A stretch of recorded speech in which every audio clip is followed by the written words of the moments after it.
நம் தேவனாகிய இயேசு கிறிஸ்துவினால் உங்களுக்கு கிருபையும் சமாதானமும் சந்தோஷமும் உண்டாவதாக.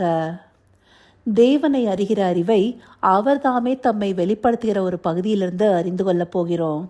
அதற்குரிய வேத பகுதி யாத்ராகமம் 3வது அதிகாரம் வசனம் 14.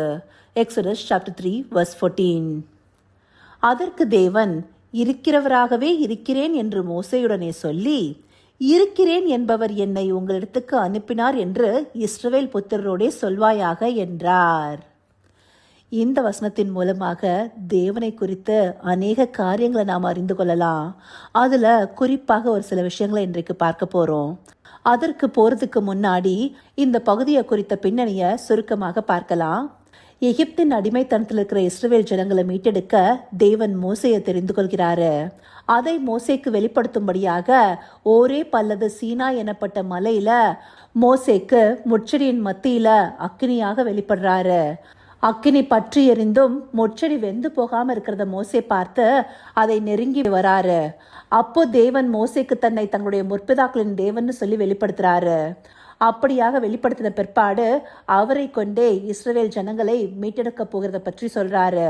அப்படி தேவன் சொல்லியதை கேட்டு மோசே அவரிடத்துல, நான் அந்த ஜனங்களிடத்துல போய் உங்களுடைய பிதாக்களின் தேவன் என்னை அனுப்பினார்னு சொல்லும் போது உங்களுடைய நாமத்தை அவங்க கேட்டா நான் என்ன சொல்லுவேன்னு கேட்கிறாரு.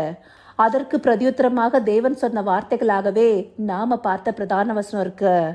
பொதுவா பழைய ஏற்பாடு புஸ்தகங்கள்ல தேவனுடைய நாமம் இன்னதுன்னு சொல்லி பிரத்யட்சமாக வெளிப்படுத்தப்படல. அவரை பற்றின குறிப்பு எல்லாமே கர்த்தர், தேவன் என்ற பொது வழக்கிலேயே சொல்லப்பட்டிருக்கும். அது மாத்திரம் இல்லாம தேவனுடைய நாமம்னு சொல்லி இஸ்ரவேல் ஜனங்கள் அவரை குறிப்பிட்டிருக்கிறது எல்லாமே அவருடைய தன்மையை விவரிக்கிறதாகவே இருக்கும். அப்படி தேவனுடைய ஜனங்கள் அவருடைய தன்மையை விவரிக்கும்படியாக சில நாமங்களை அவருக்கு கட்டின பலிபீடத்துக்கு கொடுத்திருக்கிறாங்க. அதை நாம கடந்த மாதத்துல பலிபீடத்தை குறித்து பார்த்த பகுதிகளில் கூட பார்த்திருக்கிறோம். அந்தபடியாக தேவனுடைய ஜனங்கள் தாமே அவருடைய தன்மையை அறிந்து கொண்டு அவரை யெகோவா ஈரே, யெகோவா ஷாலோம், எல்ரோயி என்றபடியெல்லாம் அழைக்கிறாங்க. அப்படியாக சொல்லப்பட்ட நாமங்கள் அல்லாம இந்த இடத்துல தேவன் தாமே தன்னுடைய நாமம் என்னன்னு கேட்ட கேள்விக்கு ஒரு பதில சொல்றாரு. இருக்கிறவராகவே இருக்கிறேன். இது ஆங்கிலத்துல பார்த்தோம்னா I am that I am அல்லது ஐ எம் ஹூ ஐ எம்னு சொல்லி மொழிபெயர்க்கப்பட்டிருக்கும். அப்படி இந்த வசனத்துல இருக்கிறவராகவே இருக்கிறேன்னு சொல்லப்படும் போது அது தேவனை குறித்து நமக்கு என்ன அறிவிக்குது? தேவன் எல்லா காலங்களுக்கும் அப்பாற்பட்டவராக எப்பொழுதும் இருக்கிறவராகவே இருக்கிறார்னோ எந்த மாற்றமும் இல்லாம ஒரே தன்மையோடு இருக்கிறாருங்கிறத குறிக்கிறதா இருக்கு. அவர் சொல்லியபடி தேவன் தன்னை அவர்களுடைய முற்பிதாக்களுக்கு வெளிப்படுத்தின காலத்திலையும் சரி, அதற்கு முன்பாக இருந்த காலத்திலையும் சரி, அவர் எந்த விதத்திலையும் மாறல. எப்பொழுதுமே ஒரே தன்மையை உடையவராக இருந்திருக்கிறாரு. தன்மைன்னு சொல்லப்படும் போது அவருடைய சுபாவத்தை, அவருடைய சாயலை குறிக்கிறதாக இருக்கு. அவர் நேற்றும் இன்றும் என்றும் மாறாதவர்னு சொல்லிட்டு எபிரேயர் 13வது அதிகாரம் 8வது வசனம் சொல்லுது இல்லையா? அப்படி எந்த காலத்திலையும் மாறாதவராக, அந்த காலங்களுக்கெல்லாம் அப்பாற்பட்டவராக இருப்பாருங்கிறத இந்த இருக்கிறவராகவே இருக்கிறேங்கிற வார்த்தை குறிக்கிறதாக இருக்கு. இந்த உலகத்துல சொல்லப்படுற ஒரு பழமொழி எடுத்துட்டோம்னா, மாற்றம் ஒன்றே மாறாததுன்னு சொல்லுவாங்க. ஆனா என்றைக்கும் மாறாத தன்மையை உடையவராக தேவன் ஒருவரே இருக்கிறாரு. ஆங்கிலத்துல சொல்லணும்னா கான்ஸ்டன்ட்ங்கிற வார்த்தை நேர்த்தியா இருக்கும்.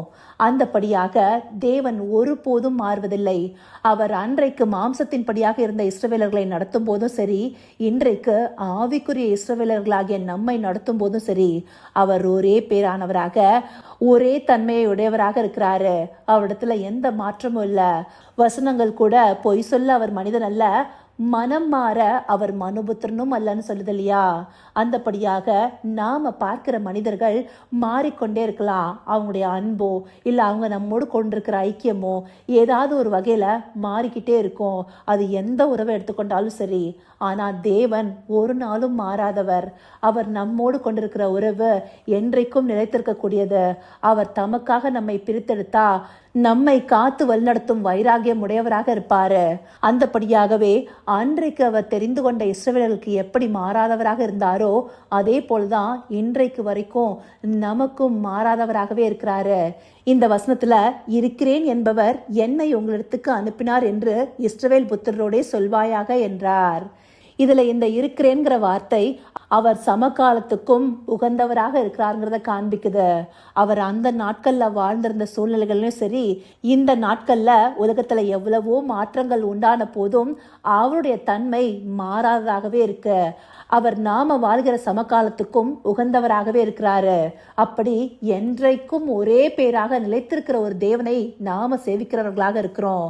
அப்படியாகவே தேவன் தம்மை வெளிப்படுத்தியிருக்கிறாரு. இருக்கிறவராகவே இருக்கிறேன். இந்த வார்த்தை அவருடைய மாறாத நிலையான தன்மையை காண்பிக்கிறதாக இருக்கு. அப்படியாக அவர் நிலையான தெய்வமாக காலத்திற்கு அப்பாற்பட்டவராக இருக்கிறாருங்கிறத நமக்கு இன்னும் சில வசனங்களும் காண்பிக்குது. யோவான் 8வது அதிகாரம் 58வது வசனத்துல ஆண்டவராகிய இயேசு கிறிஸ்து சொல்றாரு, ஆபிரகாம் உண்டாகிறதற்கு முன்னமே நான் இருக்கிறேன் என்று மெய்யாகவே மெய்யாகவே உங்களுக்கு சொல்கிறேன் என்றார். அப்படியாக ஆபிரகாம் காலத்திற்கு முன்பாகவும் சரி, ஆதாம் படைக்கப்பட்டதற்கு முன்பாகவும் சரி, தேவன் இருக்கிறவராகவே இருக்கிறாரு. அது மாத்திரம் இல்லாம வெளிப்படுத்தின விசேஷத்துல தேவனை பற்றி குறிப்பிடும் போது 1 அதிகாரம் 8வது வசனத்துல இருக்கிறவரும் இருந்தவரும் இனி வருகிறவரும் ஆகிய சர்வ வல்லமையுள்ள கர்த்தர்னு சொல்லப்பட்டிருக்கும். அதே போல 4வது அதிகாரம் 8வது வசனத்துடைய மைய பகுதியிலையும் இதே வார்த்தைகள் சொல்லப்பட்டிருக்கும். இப்படியாக அவர் இருந்தவர், இருக்கிறவர், வரப்போகிறவர், இப்படி எல்லா காலங்களுக்கும் பொதுவாக இருக்கிறாரு. அதனால காலத்திற்கு அப்பாற்பட்டு என்றைக்கும் நிலைத்திருக்கக்கூடிய ஒரு தேவனாக இருக்கிறாரு. அப்படிப்பட்ட தேவனை நாம சொந்தமாக கொண்டிருக்கிறது எவ்வளவு பெரிய பாக்கியம் இல்லையா? அவரை பற்றின இந்த குறிப்பை நாம் அறிந்திருக்கும் போது அவர் எப்படி அன்றைக்கு தான் தெரிந்து கொண்ட ஜனத்தை வைராகியமாக நடத்தினாரோ அதே போல இன்றைக்கும் நம்மை நடத்துவாருங்கிறத புரிந்திருப்போம். அப்படியாக அவருடைய நிலையான தன்மையை நாம் அறிந்து கொள்வதற்காகவே இந்த பகுதிகள் நமக்கு காண்பிக்கப்பட்டிருக்கு. இதை உணர்வுள்ள இருதயத்தோடு பார்த்து நேற்றும் இன்றும் என்றும் மாறாத இருக்கிறவராகவே இருக்கிற தேவனை நோக்கி பார்ப்போமா? கர்த்தாவே, தேவாதி தேவனே, உமக்கே இந்த வேலையில நன்றி செலுத்துகிறோம் ராஜா. அப்பா, அன்றைக்கு நீங்க மோசேக்கு வெளிப்படுத்தியபடி இருக்கிறவராகவே இருக்கிறேன் என்று சொன்ன பிரகாரமாக இந்த நாள் வரைக்கும் மாறாத நிலையான தன்மையை உடையவராக இருக்கிறீங்கிறத இந்த பகுதிகள் மூலமா எங்களுக்கு காண்பிச்சிருக்கீங்க தகப்பனே. அப்படியாய் காலத்திற்கு அப்பாற்பட்டவராய், நேற்றும் இன்றும் என்றும் மாறாதவராய், எங்கள் மீது மாறாத அன்பை கொண்டிருக்கிற உண்மையே நாங்கள் நோக்கி பார்க்கிறோம் ராஜா. தேவரீர் உம்முடைய ஜனங்களை மீட்டு என்றென்றைக்கும் உமக்குள் நிலைத்திருக்கிற தயவை பாராட்டியர்லுங்கப்பா. அப்படியே நீங்க பாராட்ட போகிற கிருபைக்காய் நன்றி. சகலவித துதி, மகிமை, கனம் யாவும் ஒருவருக்கே செலுத்துகிறோம். இயேசு கிறிஸ்துவின் மூலமாய் வேண்டிக் கொள்கிறேன் பிதாவே. ஆமேன், ஆமேன்.